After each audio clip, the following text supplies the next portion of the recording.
mana para pemabandi sini mungkin pemabandi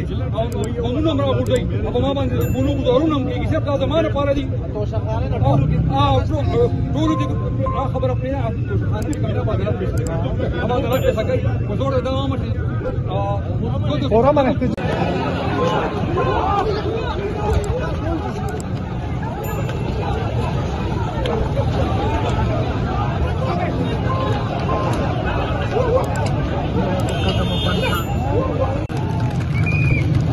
Wow.